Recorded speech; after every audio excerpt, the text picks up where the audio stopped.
Bonjour tout le monde, déjà c'est toujours moi votre frère Twitch Sap. Ce matin j'ai encore cette pensée qui pourrait nous aider durant cette mois qui commence. Et le pensée dit ceci: qu'est-ce qu'il faut faire lorsqu'il y a une personne que j'ai aimée tant m'a laissé?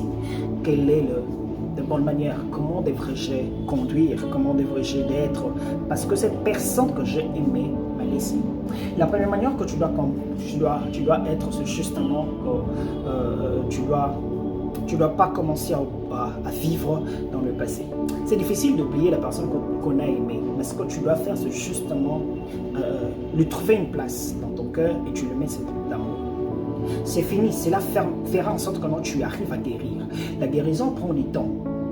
La guérison, c'est comme une remède qui prend du temps. Et la deuxième manière pour que tu puisses mieux oublier la personne, c'est justement dans 1.1, donc 1.2.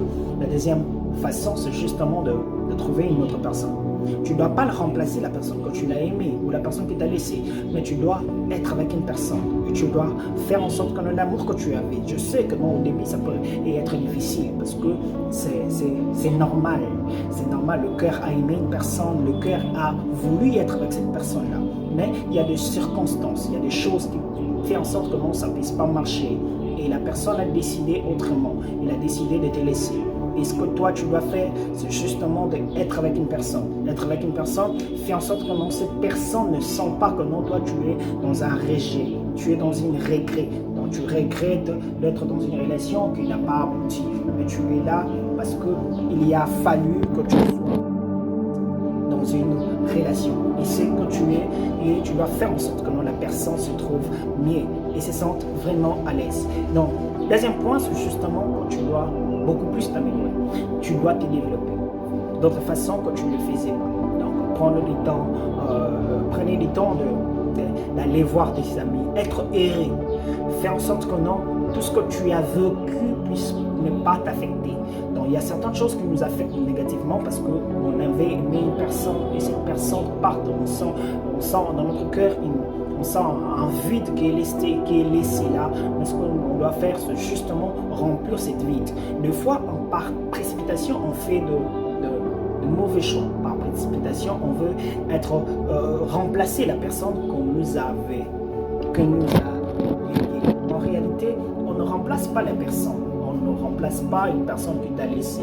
On ne remplace pas quelqu'un dans une relation amoureuse. Mais tu dois justement être heureux, continuer à vivre ta manière de l'être. Tu dois continuer à être et tu dois continuer à vivre. Et c'est un peu comme ça.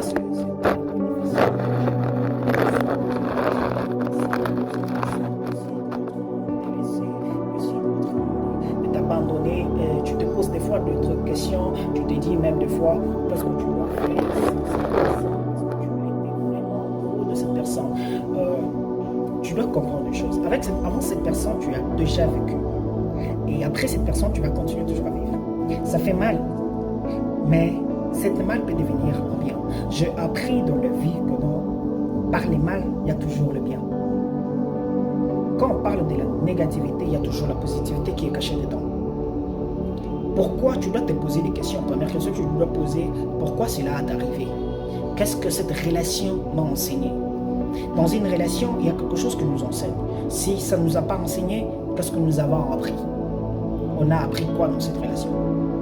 Il n'y a pas une personne qui vient de ta vie justement pour venir. Toute personne qui vient dans notre vie, il vient pour un but. D'autres personnes qu'on ne peut pas les retenir. Leur but est fini, leur manière est finie, leur façon d'être est finie, leur course avec nous est finie.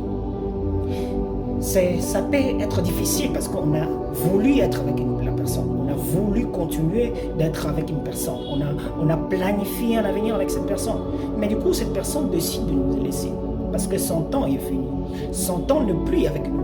Qu'est-ce qu'on doit faire? Qu'est-ce qu'on doit vraiment faire? Est-ce que je dois continuer à plénicher? Est-ce que je dois continuer à pleurer parce que la personne ne me veut pas? Non, tu ne dois pas continuer à pleurer. Tu dois apprendre dans la vie. Dans la vie, quand une personne part, il y a toujours une autre qui le remplace. Ah oui. La Bible m'a appris comme ça. La Bible m'a appris, le premier Adam a fait en sorte que le premier Adam a péché pour que tout le monde naisse dans le péché et que tout le monde soit pécheur. Mais le second Adam, il y a eu encore un second Adam. Pour dire, quand une personne t'a fait du mal, il y a toujours une autre pour réparer. Il y a toujours une autre personne pour guérir. Le second Adam est venu. Il est écrit, mais à tous ceux qui l'ont cru en lui et à tous ceux qui l'ont reçu, il leur a donné le pouvoir de devenir enfants de Dieu. Et Jean nous dit, car Dieu a tant aimé le monde qu'il a donné son Fils, afin que quiconque croit en lui ne périsse pas. Pourquoi il veut périr? Il veut périr parce qu'il y a eu le premier homme qui a fait en sorte que tout le monde qui naisse dans la femme périsse. Mais le second est venu changer cela. Il a réparé. Il a réparé. Si une personne t'a fait du mal, il y aura une autre personne qui va te guérir. Ce que toi tu dois faire, commencer justement à oublier. Mettre cet amour quelque part. Prendre quelque part et mettre cet amour. Garder cet amour. L'amour que tu as pour cette personne, tu le gardes et tu le mets de côté. Tu continues ta vie. Tu continues à marcher, tu continues à faire ce que tu devais faire. Mais un jour, tu vas rencontrer quelqu'un qui va faire en sorte que toutes tes blessures disparaissent. Il y a un chanteur qui a dit, le mauvais souvenir, tous les mauvais souvenirs, j'ai oublié. Tu vas oublier tous tes mauvais souvenirs parce que tu as rencontré une autre personne. Une personne qui sera là pour guérir. Mais pendant cette période dans laquelle tu te trouves dans le malheureux, dans laquelle tu te trouves dans la gourmie relationnelle, tu ne dois pas baisser les bras. Tu dois continuer à faire quelque chose que tu fais bien avant. Et s'il faut aller de l'avant, continuer à avancer, avancer. Ne t'arrête pas parce qu'il y a quelqu'un qui t'a laissé. Ne pense pas que ta vie est bloquée parce qu'une personne t'a laissé. Tu dois comprendre justement, son délai avec toi ne plus. Son timing avec toi ne plus. Avance-toi. Mets-toi dans la tête comme il y a eu quelqu'un qui a fait en sorte que moi je deviens amoureux. Il y aura quelqu'un qui essuiera, qui soignera ses blessures. Il y aura quelqu'un. Car je crois fermement que Dieu a fait en nous avec quelqu'un d'autre. Il y a quelqu'un qui a été tiré près de nous. Il y a quelqu'un à qui on a été collé. Il y a quelqu'un à qui il nous a été fait sortir de notre côté. Alors, cette semaine ou ces mois puisse être un mois qui t'encourage. Un mois d'encouragement que tu puisses avoir dans ta pensée que non, s'il y a quelqu'un qui a fait du mal, il y aura quelqu'un qui va réparer. Que Dieu te bénisse.